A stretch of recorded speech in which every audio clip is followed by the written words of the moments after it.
ఈ జన్మభూమి కమిటీలు అనేది ఒక దగుల్బాజీ కమిటీలా తయారైంది తప్ప ఈ జన్మభూమి కమిటీలా దోపిడీ చేసే కమిటీలు నాకు అర్థం కావట్లేదు. ప్రజలు మభ్యపెట్టే కమిటీలండి.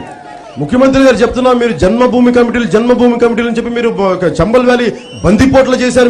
మీ జన్మభూమి కమిటీలను మీరు ప్రజలు ఈ జన్మభూమి కమిటీలు దోపిడీ చేస్తే ప్రతి చోట యువత శ్రీకాకుళం నుంచి ఇక్కడ దాకా చూస్తున్న తరిమి కొడతారు. మీరు పిచ్చి వేషాలు వేస్తే ఒక్కొక్కళ్ళు ఈ జన్మభూమి కమిటీల మెంబర్స్ చెప్తున్నాను.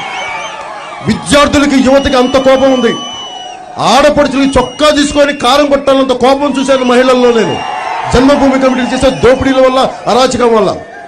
కానీ ఈరోజు ఏ మూలకు చూసినా ఇసుక దోపిడీలు, ఇసుక మాఫియాలు ఎటున్నా కానీ ఏ మూలకెళ్ళినా అవి జన్మభూమి కమిటీలా, గూండా కమిటీలో నాకు అర్థం కావట్లేదు.